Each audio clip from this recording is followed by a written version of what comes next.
Chỉ cần nói đến phóng xạ chắc là nhiều người đã khiếp vía rồi.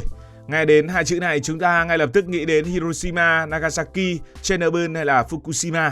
Những hình ảnh về thành phố hoang tàn, người mặc đồ bảo hộ kín mít và nỗi lo ung thư kéo dài nhiều thập kỷ khiến phóng xạ gần như trở thành biểu tượng của sự chết chóc.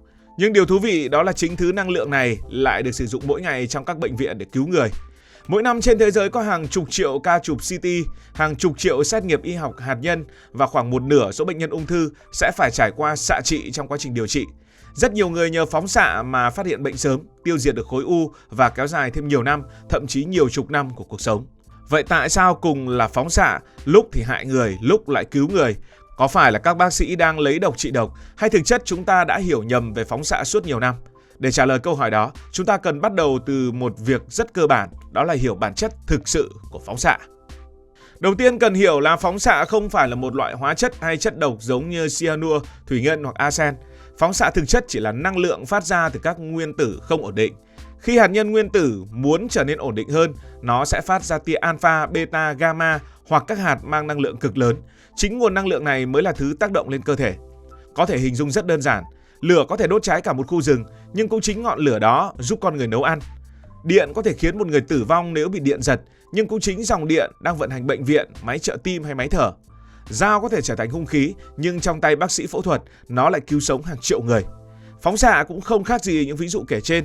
Nó là một dạng năng lượng. Điều quyết định nó nguy hiểm hay hữu ích nằm ở liều lượng, thời gian và cách sử dụng.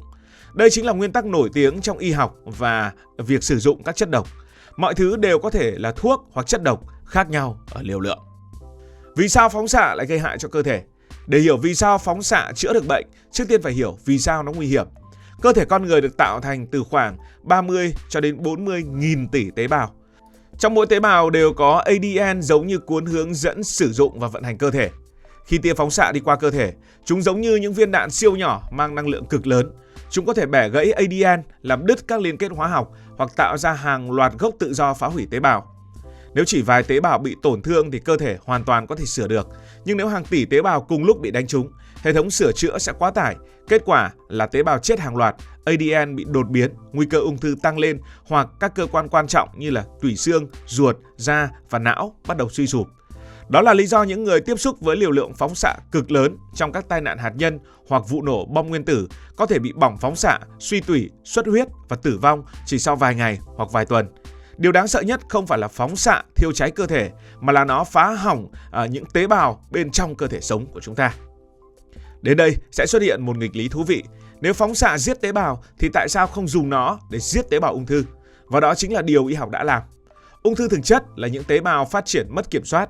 Chúng phân chia liên tục, sinh sản cực nhanh và gần như không chịu nghe theo mệnh lệnh của cơ thể nữa. Điều này vô tình tạo ra một điểm yếu. Để phân chia nhanh, ADN của tế bào ung thư phải liên tục sao chép. Khi tia phóng xạ đánh gãy ADN đúng thời điểm, tế bào ung thư rất khó sửa chữa. Chúng mất khả năng nhân lên và cuối cùng tự chết theo chương trình hoặc hệ miễn dịch bị dọn dẹp. Chính vì thế, khối u thường bị tổn thương nặng hơn mô lành. Và bí mật nằm ở liều lượng và độ chính xác. Nếu ngày xưa, việc chiếu xạ giống như dùng pháo bắn cả ngọn đồi, thì ngày nay công nghệ đã thay đổi hoàn toàn. Máy xạ trị hiện đại có thể xác định chính xác vị trí khối u thông qua CT, MRI và nhiều hệ thống định vị 3 chiều. Các bác sĩ sẽ tính toán bằng phần mềm để tia phóng xạ đi qua mô lành ít nhất có thể, rồi hội tụ đúng vào khối u. Hãy tưởng tượng bạn cầm một chiếc kính lúp hứng ánh sáng. Ánh sáng mặt trời vốn không đủ nóng để đốt cháy giấy. Nhưng khi hội tụ tại một điểm, nhiệt lượng tăng lên hàng chục lần và tờ giấy sẽ bốc cháy. Máy xạ trị cũng hoạt động gần như vậy. Năng lượng được tập trung vào đúng khối u thay vì phát tán khắp cơ thể. Thậm chí nhiều máy hiện đại còn theo dõi nhịp thở của bệnh nhân. Nếu khối u trong phổi di chuyển theo hơi thở, tia xạ sẽ điều chỉnh theo từng nhịp để không bắn nhầm sang mô khỏe mạnh. Độ chính xác hiện nay đã đạt đến mức chỉ sai lệch vài mm. Phóng xạ không chỉ chữa bệnh mà còn giúp chúng ta tìm ra bệnh. Điều thú vị là rất nhiều người từng sử dụng phóng xạ nhưng hoàn toàn không biết. Ví dụ khi đi chụp CT, máy CT sử dụng tia X để quét hàng trăm lát cắt của cơ thể, sau đó máy tính ghép thành hình ảnh 3 chiều. Nhờ vậy, bác sĩ có thể phát hiện xuất huyết não, gãy xương, u phổi hay sỏi thận chỉ trong vài phút. Hay như kỹ thuật PET CT nổi tiếng trong điều trị ung thư, bệnh nhân sẽ được tiêm một lượng cực nhỏ chất đánh dấu phóng xạ. Chất này đi theo đường máu và tập trung nhiều ở các tế bào ung thư vì chúng tiêu thụ đường mạnh hơn bình thường. Máy sẽ ghi lại tín hiệu phát ra từ chất phóng xạ để tạo thành bản đồ của toàn bộ khối u trong cơ thể. Nói cách khác, Thay vì bác sĩ phải đi tìm khối u, chính khối u sẽ tự phát sáng để lộ vị trí của mình. Tất nhiên phát sáng ở đây là một từ được dùng ở trong ngoặc kép. Đây là một trong những bước tiến quan trọng nhất của y học hiện đại. Không phải lúc nào bác sĩ cũng chiếu tia từ bên ngoài, đôi khi họ đưa thẳng chất phóng xạ vào cơ thể. Ví dụ nổi tiếng nhất đó là iốt 131. Tuyến giáp của con người có khả năng hấp thụ iốt rất mạnh để sản xuất hormone. Các nhà khoa học đã lợi dụng đặc điểm này. Họ gắn phóng xạ vào iốt rồi cho bệnh nhân uống. Tuyến giáp sẽ tự hấp thụ iốt như bình thường mà không hề biết trong đó đang có phóng xạ. Khi đã tập trung tại tuyến giáp, chất phóng xạ sẽ phát tia và tiêu diệt tế bào ung thư hoặc tế bào hoạt động quá mức. Các cơ quan khác hầu như không hấp thụ iốt nên ít bị ảnh hưởng. Hiện nay còn có nhiều loại thuốc phóng xạ mới hoạt động tương tự, giống như những quả tên lửa biết tự tìm mục tiêu.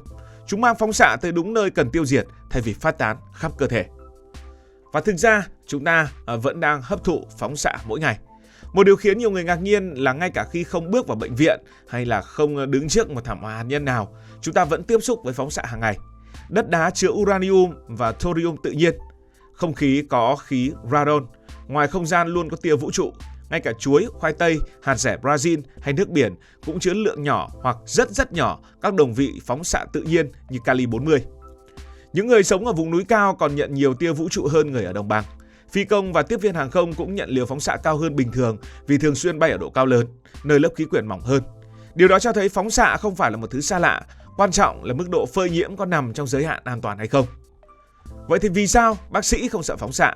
Nếu phóng xạ nguy hiểm, tại sao bác sĩ xạ trị vẫn làm việc hàng chục năm? Câu trả lời là họ không đứng cạnh nguồn phóng xạ.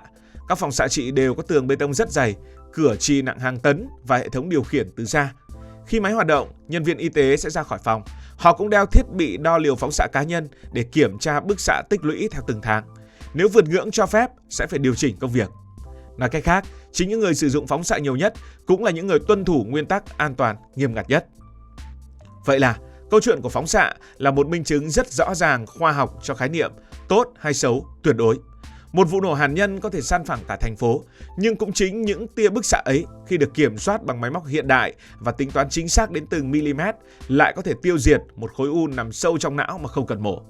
Đó cũng là lý do nhiều nhà khoa học gọi phóng xạ là con dao hai lưỡi của nhân loại. Nếu sử dụng sai cách, có thể gây ra những thảm họa kéo dài hàng chục năm. Nhưng nếu được đặt đúng chỗ, đúng liều và đúng mục tiêu, nó trở thành một trong những công cụ y học mạnh mẽ nhất từng được con người tạo ra. Vì vậy, điều đáng sợ không phải là phóng xạ, điều đáng sợ là phóng xạ không được kiểm soát. Còn trong bệnh viện, dưới bàn tay bác sĩ, sự hỗ trợ của vật lý, sinh học, máy tính và kỹ thuật hiện đại, thứ năng lượng từng gắn với chiến tranh và thảm họa lại đang âm thầm cứu sống hàng triệu bệnh nhân trên khắp thế giới mỗi năm. Đây cũng là một trong những ví dụ ấn tượng nhất về việc con người đã biến một sức mạnh của tự nhiên thành công cụ phục vụ cuộc sống. Cảm ơn vì dành sự quan tâm. Nếu thấy thú vị, hãy đăng ký kênh để không bỏ lỡ các video mới nhất.